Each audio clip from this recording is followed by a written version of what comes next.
Good afternoon. A staggering blow today for Poland as it mourns the loss of its president and many of its top leaders. Crowds have been gathering to mourn, to lay flowers and to light candles in Warsaw after the death of President Lech Kaczynski, his wife and some of the country's top military and civilian leaders. Their plane crashed as it came in for landing in western Russia several hours ago.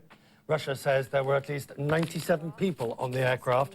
Officials say there were no survivors. The president was leading the delegation that was to mark the 70th anniversary of the massacre of Polish prisoners of war by Soviet forces during World War II. The plane was a Russian-built Tupolev Tu-154, a Tupolev 154, was trying to land in heavy fog in Smolensk. The Russian Prime Minister Vladimir Putin is heading to the city, where he'll meet Polish Prime Minister Donald Tusk. Condolences, though, have been pouring in from around the world.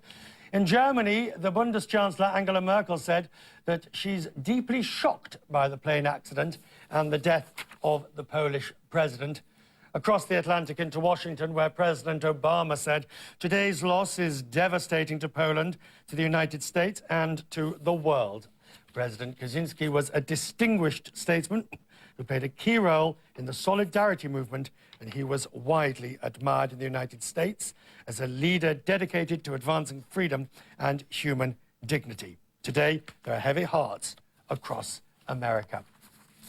The Israeli Prime Minister, Benjamin Netanyahu, says he shares the Polish people's grief.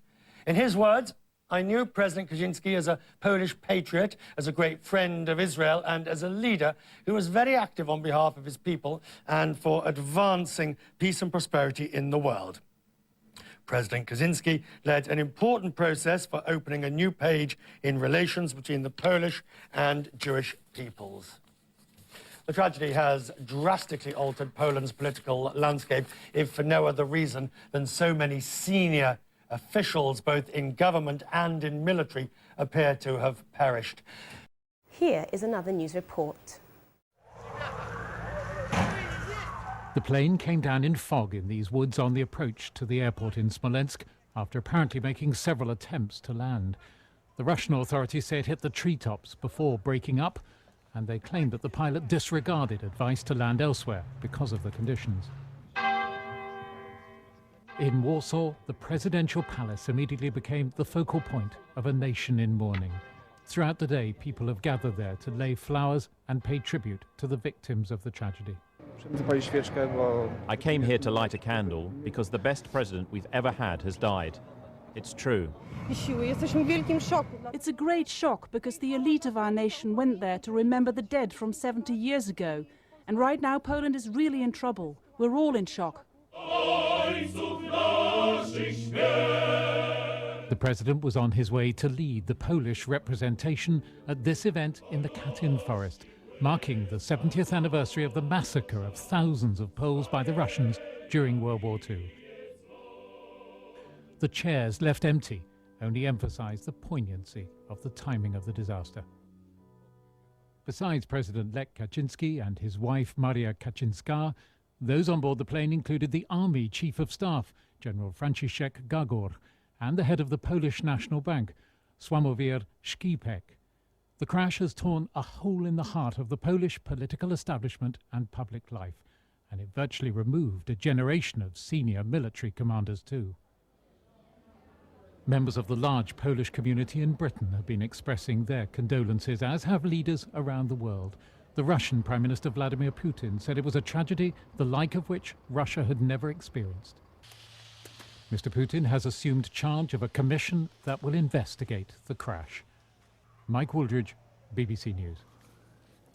World leaders have been paying their tributes to Mr. Kaczynski. The Russian President Dmitry Medvedev said his country shares Poland's grief and mourning. The German Chancellor Angela Merkel said she was deeply shocked. The British Prime Minister Gordon Brown said President Kaczynski would be remembered as a passionate patriot and democrat. The former Polish President Lech Walesa said the crash was an inconceivable tragedy. And the US President said today there are heavy hearts across America. The BBC's Adam Easton is in Warsaw, and I started by asking him what had been the people's reaction today. Yes, people are stunned here. This is the most, as the Prime Minister said, the most tragic event in post-war Polish history. Thousands of people have turned up here outside the presidential palace to pay their respects to the victims. They've come here. Some of them are looking visibly shocked. Some people are in tears. Many people have brought flowers, allaying, also lighting candles, and allaying remarks and comments to remember the dead here. This is really a nation in shock. Just to give you an idea of the scale of this, it's not just the president and his wife, of course. We've got the ombudsman, the head of the central bank, many figures from the main opposition party, and also almost all of the generals of the commanders of the armed forces. This is an event that is unprecedented in Polish history, and it's one that many people are finding very hard to take in. We have a week of mourning, do we not? But the authorities have moved very quickly to announce that elections, presidential elections, will be held within the next couple of months. That's right. There's also going to be 2 minutes of silence observed on Sunday. Now, the Constitution, the point you're making about the elections, stipulates that in the meantime the Speaker of the Polish Parliament takes over as the caretaker president, and elections have to be held within 60 days to elect a new president. That's Adam Easton in Warsaw. I want to take you to Smolensk now, the scene of the crash, because the Russian Prime Minister, Mr. Putin, is due to arrive there, or actually has arrived there, I understand.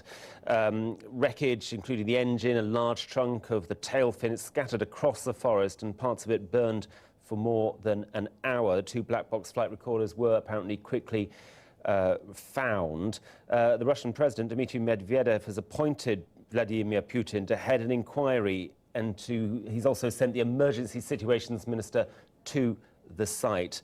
And the crash occurred just a few days after Putin and the Polish Prime Minister attended a joint memorial service for Katyn victims. So that's the scene, and as soon as we see Mr. Putin, if indeed we do, we shall cross to that and see whether he has anything to say. News of the crash was met with shock in Poland. Prime Minister Donald Tusk described the crash in which the President, Lech Kaczynski, and the First Lady were killed on Saturday as the most tragic event of the country's post-war history. The Prime Minister called an emergency cabinet meeting in the wake of the devastating crash that claimed the lives of many civilian and military leaders. Poland had truly lost people that mattered. We pray for this country because I'm seeing people that matter, an official, government, they were inside Balu. Something happened on the air. Good afternoon. A staggering blow today for Poland as it mourns the loss of its president and many of its top leaders. Besides President Lech Kaczynski and his wife Maria Kaczynska, those on board the plane included the Army Chief of Staff, General Franciszek Gagor, and the head of the Polish National Bank, Sławomir Szkipek. The crash has torn a hole in the heart of the Polish political establishment and public life, and it virtually removed a generation of senior military commanders too. Prophet T.B. Joshua prophesied that he saw people that mattered, government officials inside the balloon. The crash devastated the upper echelons of Poland's political and military establishments. On board were people that mattered: the President and the First Lady, Army Chief of Staff, National Bank President, Deputy Foreign Minister, Army Chaplain, Head of the National Security Office, Deputy Parliament Speaker, Civil Rights Commissioner, Deputy Minister of National Defence, and at least 2 presidential aides and 3 lawmakers. I was in division and I saw where a balloon is full of people. A lot of people are inside the balloon. It's just lose control on the air. And Balu was just looking for a place to land. Just as the Prophet had said, a lot of people were inside the balloon. 97 people were on board, 88 of whom were part of the Polish state delegation en route to attend the memorial service in Katyn Forest, Russia.